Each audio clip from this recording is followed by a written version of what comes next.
Welcome everyone to my keynote lecture. I am Pedro Fardim. I am professor at KU Leuven in Belgium and also the president of European Polysaccharide Network of Excellence, the EPNOI Association. The title of my lecture is Topochemical Engineering Strategies to Add Value to Functional Bioproducts. KU Leuven is located in Leuven, that is nearby Brussels in the center of Europe. And KU Leuven is Europe's most innovative university already for several years, and also is the seventh in the world. So we will start by first explaining what we do. Then I would like to share with you today 4 innovation platforms that I'm currently work with. So initially, what I'm doing now in my research is topochemical engineering for human health. And the understanding of topochemical engineering here is based on topochemical design. It is the ability to build complex 3D architectures using understanding of supramolecular and also chemical interaction, chemical reactions. So with the topochemical design, we can build sophisticated 3D structures because we can exploit topochemical reactions. Those topochemical reactions, they can facilitate disassembly, for example, for fractionation purpose, or assembly, for example, for fabrication purpose. The topochemical engineering tools involve analytical methods, for example, like TOF-SIMS imaging. Here, TOF-SIMS is time of flight secondary ion mass spectrometry imaging, and where we can, for example, localize the components of different tissues, the different organic components in different tissues, but also inorganic components located in different regions, for example, here around the vessel of this aspen wood tissue. Another tool of topochemical engineering is the controlled disassembly. And one example is a method where we developed it, where we can facilitate the dissolution of cellulose fibers in different water-based solvents, because we remove these restriction layers that are located in the outmost layers of the fibers. Other example is the utilization of hydrotropic pretreatment, where we can remove, for example, residual lignin on the surface of the fibers and obtain materials. For example, here we have treated biomass with sodium xylene sulfonate, and we could obtain a surface that is enriched in polysaccharides. These polysaccharides are more accessible for an enzymatic treatment, for example, and this will allow a reduction. The enzyme here, in this case, we use the cellulase. It allows a reduction of the amount of hexoses, but we can preserve the pentoses. So the selectivity of the process is affected because we have this controlled disassembly of lignin. We have also controlled assembly, and controlled assembly is a good example, is the addition of this polysaccharide derivative that is by charge direct assembly is covering the surface of the fibers, and then we apply UV light. We can build here a interfiber bond by effect of ultraviolet cross-linking.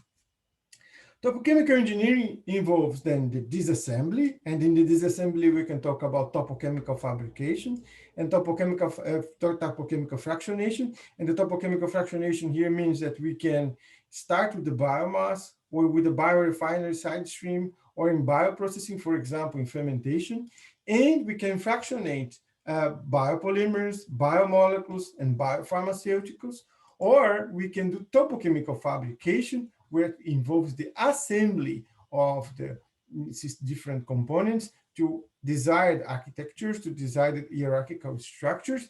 And here we talk about biofabrication of polysaccharides, fibers, and biohybrids, for example.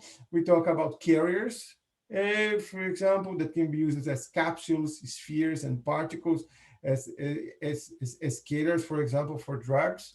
Gels, hydrogels, aerogels, and xerogels, and also surfaces, for example, films, coatings, and sorbents.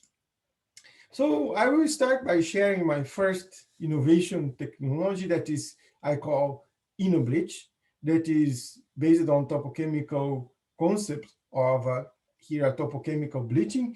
And you know that when we produce pulp, we have the cooking, and then we have this oxygen delignification, and then the bleaching stages in order to obtain the white pulp. And we know that when we do cooking, we produce these hexenuronic acids that are actually uh, a derivative of the xylem. And this is going to happen in both hardwoods and softwoods. And they are alpha beta unsaturated carboxylic group. And this unsaturation here uh, are sites for electrophilic attack. So they will consume chemicals during bleaching, and also they can cause degradation and generate chromophore systems when you have the pulp. So you have no remedy, just you have to remove them. In order to remove them, we have two methods. One is as hot acid hydrolysis. Here we talk about using sulfuric acid, hydrochloric acid, or nitric acid, high temperature, and you hydrolyze these hexenuric acids to furic acids. It's a slow process in either reactor. We are talking here about between 2 and 3 hours. Then we have another alternative that is hot chlorine dioxide stage. In this case, we need to use high temperature in order to enhance the selectivity for excess. Both methods have drawbacks because none of them are ideal. They are used today, but they are not ideal because both increase TOC and also AOX. So InnoBleach uh, uses topochemical engineering or topochemical activation concept in order to remove excess in oxygen bleaching. And here we have a higher productivity, lower capital costs, and we believe that this can be a revolution in bleaching technology. We do topochemical activation with derivatives of perbenzoic acids. In this case, for this concept, we have used this metachloropurbenzoic acid as a derivative, as a proof of concept. And how this is done, we apply this derivative as a powder here together with alkaline oxygen and steam in the mixture. And then we leave this at the retention time we have in the oxygen delignification, and the excess are removed in this stage. So here we can see the comparison of different bleaching sequences, where we have first a conventional sequence, where we have the A hot stage, and then here an alternative sequence where we have an oxygen stage, where we add the PBA. And if we compare the different profiles of EXA, we see that with the conventional sequence to reach brightness 90, we still have excess in the quality, in the final product. While here in our proposed sequence, by using the PBA, we can remove the excess already here after this zero stage. Pulp is excess free. Of course, we see here that the dosage is 77 kilos per ton, is a relatively high dosage, but this is because of the quality of the PBA, of the property of the metachloropurbenzoic acid that has a melting point that is below the temperature that is used in bleaching. But this is a proof of concept that the perbenzoic system is working, and we can have derivatives that actually can have better melting point. And with this, we will increase, this will enhance the properties of the application of this technology, and we can drop this value here to values up to 8 kilos per ton. So in our proof of sequence, we use the PBA, the MC PBA, and the benefits of this, that we can bleach to the same ISO brightness, but with the fewer bleaching stages, we can improve productivity without capital investments. We can reduce time, energy, and chemicals. And here we can see the net gain. For example, in time, we can gain 41% in time in bleaching. We can bleach faster, we can produce more. We can reduce energy in 42%. We can reduce we don't need to use sulfuric acid, so 100% reduction, but also we can reduce the consumption of chlorine dioxide. That in many cases, in many countries, this can be an advantage. Of course, we have this drawback here because of the high dosage, but again, this is the concept is working, and the business potential here only depends on finding this derivative that has a higher melting point. And here is a nice opportunity and nice invitation for people that are developing bio-based chemicals. For example, you could use a bio-based chemical here, a bio-based derivative, to produce the perbenzoic acid derivative or even a perbenzoic acid precursor. So pretty interesting possibility to reduce the bleaching sequence and to enhance productivity without capital investment. The second innovation platform I would like to talk to you is Waterfinery. And in Waterfinery, we tune the solvation of lignin in water with hydrotropes. So what are hydrotropes? Hydrotropes are substances that enhance the solubility of substances in water. They are similar as surfactant, but they have a shorter hydrophobic chain. And they can be aromatic anionics, they can be aromatic cationics, aromatic non-ionics, and even aliphatic linear and linear anionics. One interesting characteristic about hydrotropes is that they are non-toxic. They can be biodegradable already in 8 weeks. And they are largely used, for example, in formulations of cosmetics and in our household products, for example.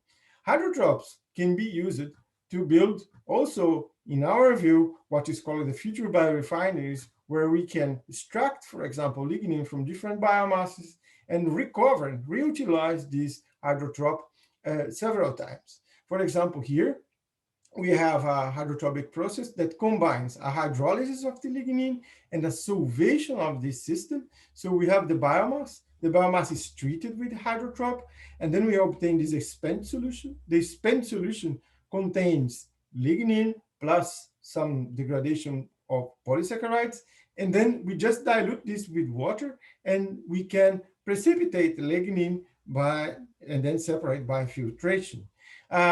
We can evaporate this system, and we can use this regenerated solution several times. Dozens of times can be even reutilized. And we can obtain here the pulp that is also a product. So as a way to illustrate this concept of water refinery, I would like to show you an application for sugarcane bagasse, where we use the 30% solution of sodium xylene sulfonate, and then we did the treatment here for 2 hours of a sugarcane bagasse. And then with this system, we can obtain pulps with a varying yield, with a purity here that goes up to 92%. We also can have low residual lignin depending on the severity of the treatment. We talk about 3.4% here or of residual lignin. The spent solution contains the lignin that can be isolated. This is a sulfur-free lignin with a purity of up to 94%. And also other components like acetic acid, formic acid. In this case, we have added the formic acid as a catalyst, furfural, sugar monomers, and hemicelluloses. So the sugarcane bagasse fractionation can be also applied for wood and other side streams. And what we see here is a treatment where we use it 170 degrees, 2 hours, and formic acid. And if we start with 1 ton of bagasse, we can here produce about 147 kilos of lignin, 440 kilos of cellulosic fibers, 46 kilos of acetic acid, and 75 kilos of furfural. There are still other components that we did not fractionate yet on the spent solution, and they can be oligomers, xylo-oligomers, and also oligomers of lignin. So, but this is a very interesting concept where we can use a residue to valorize this residue for materials that can have nice, interesting potential applications, like, for example, this sulfur-free lignin. And the process is water-based, and we can regenerate with the process and reutilize the chemical several times. The next innovation platform I would like to talk to you is called polyspheres, and we are dealing here with the spheres or porous systems made of polysaccharides, cellulose, xylene, alginate, different polysaccharides, and they have special characteristics because they are porous systems. They can be stimuli responsive. They can be used for immobilization of cells. They can be used for encapsulation of drugs and even immobilization of enzymes. The production of polysphere is very versatile because we can play with the properties of the polysaccharide solution, with the coagulation medium, with the drying of the particle that also becomes a way to produce an aerogel or a xerogel, for example, or a hydrogel, and the particle properties. We can play with shape, we can play with morphology, we can play with the surface chemistry. One very interesting combination of the production process is the use of our high cell solve pretreatment method. High cell solve is a treatment where we use ethanol and hydrochloric acid for 2 hours at 75 degrees.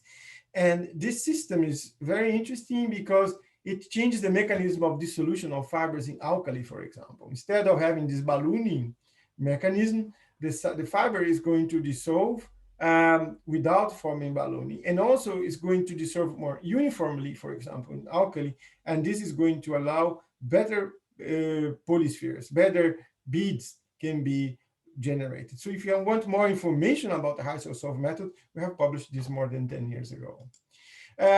One advantage of the high cell solve method is also that we are able not only to enhance this solution, but we are able to tailor the degree of polymerization of the polysaccharide. For example, here, by changing the concentration of ethanol, we can change the degree of polymerization of this pulp. Here, in this case, is a dissolving Duncho pulp. Or we can also tailor this degree of polymerization by choosing different acids. Weak acids, we are going to obtain a higher pulps or systems with a higher degree of polymerization. And with strong acids, we can decrease the DP further. So we can tailor with the acid, or we can tailor with the ethanol in order to obtain the DP we would like to use. Polyspheres can be prepared by using different techniques. If you want nanospheres, for example, you can do an emulsification process using an aqueous phase and oil phase. You can do this water in oil emulsion, and you can produce a system that is, you produce here your nanoparticles. Or if you are interested in microparticles, you can use systems like drop generation. So this is a very simple method for just generating drops. Or you can break the drops with a vibration system. This helps, for example, if you use a polysaccharide solution with not so very high viscosity, like alginate, for example. In my lab, we have a system with a vibrator where we can break the particles like this. Or you can use, for example, for systems where you have high viscosity, you can use a jet cutter system that I also have available in my lab, where you can produce spheres via jet cutting. So I will now present two applications of polyspheres. And here we see this aerogel polyspheres. Here we see the microscopic pictures of the polyspheres. What is interesting is that we see here pores on nanoscale, but we also see pores on microscale. So there are large pores, for example, here with 10 micrometers. And they are very interesting for applications in pharmaceuticals. So they can be applied, for example, in drug delivery because of their spherical shape, because they are easy to do modification, because of their high surface area and pore volume, because of its hydrophilicity, because of also the mesoporous structure of the system. This is going to facilitate, for example, to increase the solubility and release rate of poorly soluble drugs. Also, is going to be can be used as a drug delivery system for specific site delivery, and has many interesting properties, like we can be used in post-treatment, for example, for fluidized or fluid bed coating, for example, to enhance functionalities, and can be modified in order to have cationic charts, anionic charts, or both in case of zwitterionic systems. One interesting characteristics of polyspheres is that it can be used to amorphization of drugs. There is a problem with drugs. You know that 60% of drugs, they are poorly soluble in water. That leads to bad bioavailability, and also is a problem for oral delivery. And we know, for example, for other systems like silica systems, that if you have a crystalline drug and you confine this drug, you can play with this critical nucleation size, and when you are you dissolve the drug in an organic solvent, and when you are recrystallizing this drug, the drug is going to crystallize or in an amorphous form. If you have this nano space has certain characteristics, so the topology of this space is affecting the amorphous state. This making the drug to be precipitated in an amorphous state. And here I would like to show an example to you. So silica has several limitations. It's expensive and it is difficult for upscaling. But with cellulose, we have many advantages because it is largely produced and there are many other biodegradable and easy to be incorporated. And we can use the cellulose beads, for example. We can control the pore size of this, the diameter of these pore systems to be acting the same way as silica. And this allows also a high loading degree. And this is how it's done. We take the beads, we put in a drug in a organic solvent solution and leave for 24 hours. And these drug loaded beads, they are actually loaded with, after drying, they are actually loaded with amorphous drug. And here is one example, the indomethacin loaded beads. The yellow color of this indicates that the drug is loaded as in an amorphous state. If the drug would not be in an amorphous state, we would not have this yellow color. Another very interesting thing is that we test this system here with infrared, with X-ray diffraction, and even with the differential scanning calorimetry, and all confirm that the drug is on amorphous form. So we can do amorphization. Other very interesting application of this polyspheres in pharmaceuticals is for gastrointestinal delivery. The dosage form in form of solids can be taken to the gastrointestinal tract, and there we need the dissolution of this system. We need the absorption of this system to go to the circulatory system, and then we can expect the pharmacological effect. So dissolution and absorption are linked, because without dissolution you cannot have absorption. And also this involves the permeability of the system and also solubility. So what we have done is that we have used a tempo oxidation, and we have used polyspheres. We have introduced carboxyl groups in these polyspheres, in the carboxyl, in cellulose beads. We have introduced this carboxyl group in order to give stimuli responsive properties to our polyspheres.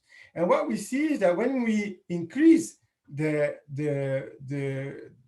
concentration here of sodium chloride, we are increasing also the amount of carboxyl groups added on beads. And this is going to lead to a higher reswelling. So the reswelling ratio here goes up to more than 500% in the highest dosage of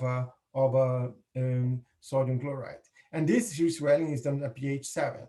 So this also treatment does not affect the bead structure very much. You see the cross-section of the beads, even when it's highly oxidated, they keep the structure. Also, the pore structure here is kept. And the surface area drops, but this is a BET surface area. This means the nanoscale pores are reduced, but we are still keeping the porous structure. So again, we still have an aerogel with a surface area of 231 square meter per grams. And here, what is quite interesting about this system is that we can have a system where incorporate, for example, the indomethacin at pH 1.2. When we have this drug in a crystalline form, it's going to be already releasing at the pH 1.2, and then of course it will release at higher pH.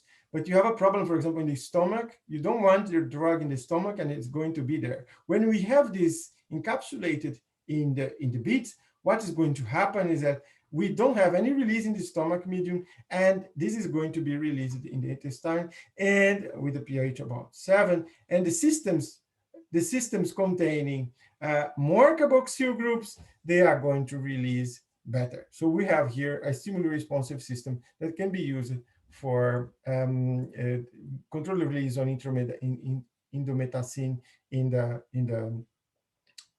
colon. Other interesting application of polyspheres is as a catalyst. So we can use, for example, the polyspheres as a system for adding ethyl acrylate systems to pulp fibers. There is a big issue about plastics in our environment.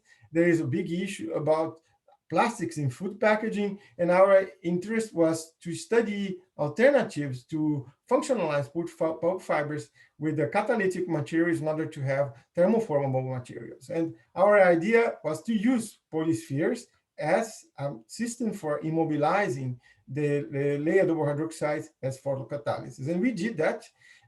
Here is our system. The polyspheres were dried in form of aerogel, and this system was used for photocatalysis to add ethyl acrylate groups.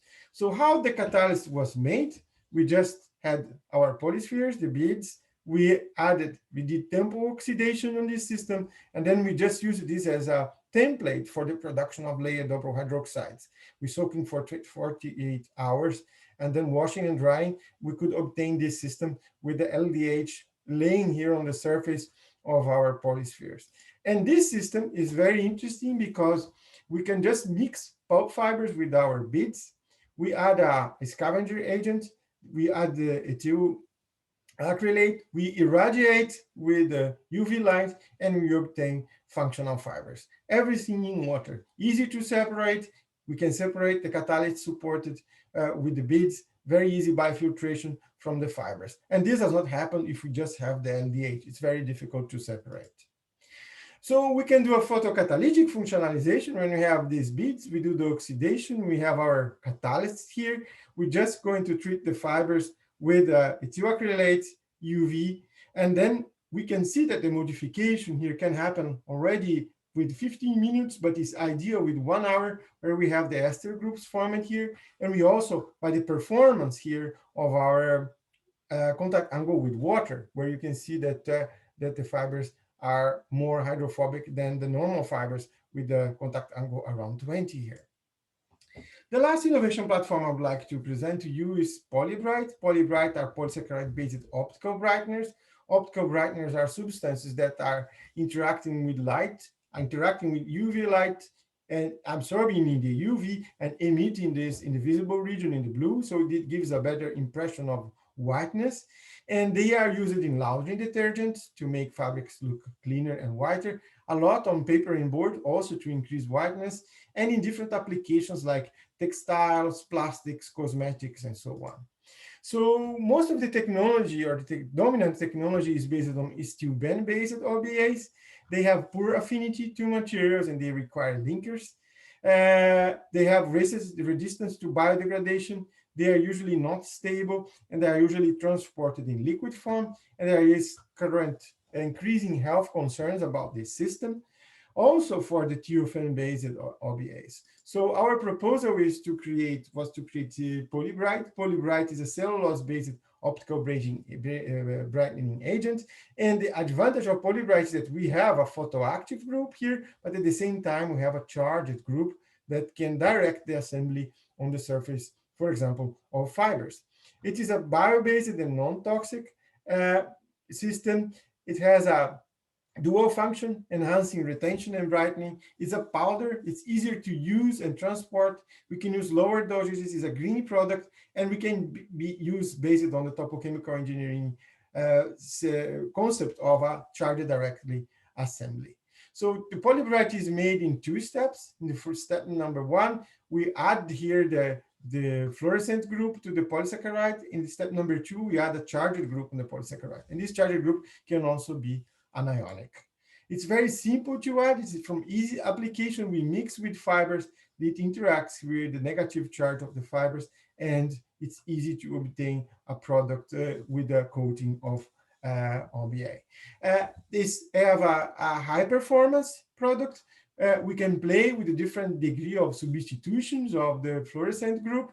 In this case, we can also play with the degree of substitution of the charged group. And here you see that with dosages of 1% already, with this degree of substitution, we can obtain whitening effects that are interesting for applications for different products. So this is a summary of my talk. I hope I could convince you that InnoBleach can be used to remove hexuronic acid is in oxygen delignification stage, that you can use water refinery in order to extract a lignin from different biomasses, a sulfur-free lignin, that polyspheres can be used for amorphization of drugs, for controlled drug delivery in the gastrointestinal tract, and also for photocatalytic functionalization of fibers, and polybright as a future, as a bio-based optical brightener agent.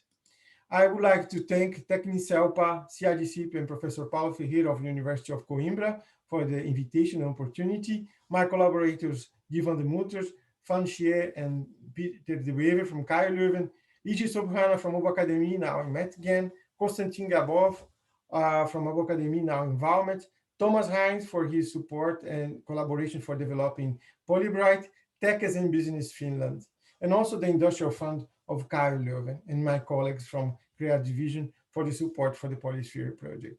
Finally, I would like to invite you for our event, Epnoi Tecnicelpa event, called Epnoi Connect, polysaccharide as sweet spot for innovation. It's going to happen on March 11 at 5 o'clock. Thank you very much for your attention.